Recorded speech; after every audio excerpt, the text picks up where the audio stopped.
Thanks, Bianca. There are so many different ways we could be talking about these nominations, so let's bring in an expert. It is Michael Schneider from Variety. Exciting day for you. Thanks so much for being with us today, Michael. Absolutely. It's the big day of the year. It's the one that we earn our keep for.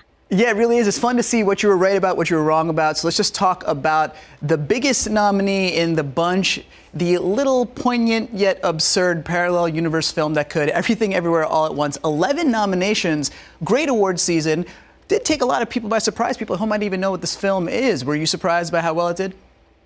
Not at all. This was the little engine that could. This is a film that really continues to grow, and it's become one of the really darlings of the award season, especially for actors like Michelle Yeoh and Ke Huy Quan, who has become sort of the celebrity of this season. He's won a lot of awards. Both of them have, but this is the film that I do think a good portion of the voters are really rooting for, especially the younger voters. And so that'll be really interesting to see how it actually plays out during the rest of this Oscar season. It's a very special film, a really notable one too. Very artistic in a lot of ways. Another one, a big film, Top Gun Maverick, getting 6 nominations. I'm curious if you were surprised by this one. I mean, it's not necessarily the art house fare that the Oscars used to be synonymous with, biggest film in the world, and here it is, getting these kinds of nominations. Oh, it's such a great film, though. I think everyone was surprised at just how good Top Gun Maverick was. And by the way, this is a film that kind of saved the movie industry last year as people returned to the theaters. So part of this, I think, is also just a thank you to the film for getting people back in their seats. Granted, Tom Cruise did not get a nomination for actor, but he's a part of the team that made the film happen. So really happy to see Top Gun Maverick get a nomination. Yeah, for those of us who saw it in the theater, we also had Tom Cruise sort of speak directly to the audience, thanking them for coming, as you say, a love letter. It certainly was. So let's talk about something that a lot of people are paying attention to today. After 2 straight years where we had a Best Director who was a female, this year that streak will not continue. No woman in that Best Director category. Only been 7 women nominated for that category over 95 years, rather. How did that strike you? Yeah, I mean, that wasn't good. That's a bad look for the Academy, as much as there have been some real advances in representation over the past couple of years, where we're sort of calling it a hashtag Oscars so male.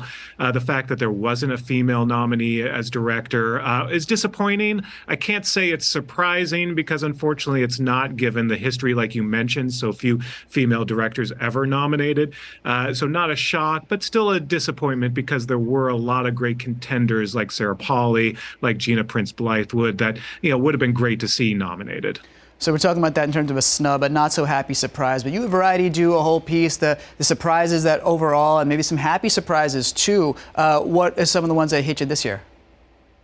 Yeah, one really happy surprise is Brian Tyree Henry, who is a fantastic actor. You may know him from Atlanta on FX, but he's also in a film called Causeway. And this is a guy who's continuing to just impress with his performances. So happy for him to see his nomination. On the flip side, surprised to not see Viola Davis nominated because she's generally a favorite for these award shows. Danielle Deadwyler, who was a real standout in the film Till, unfortunately was snubbed.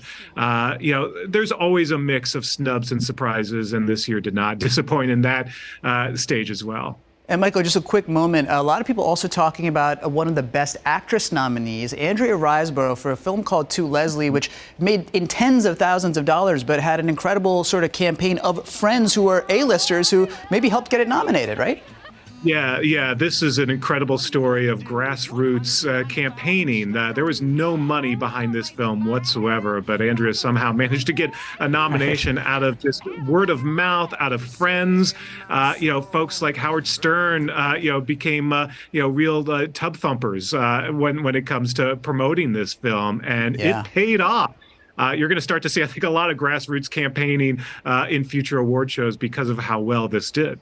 It's one model to do it. Congratulations to her, and thank you and all the hardworking people at Variety for churning through it all and bringing us this expert insight. Michael Schneider at Variety, thank you so much for your insight on Awards Day today. Great to be here.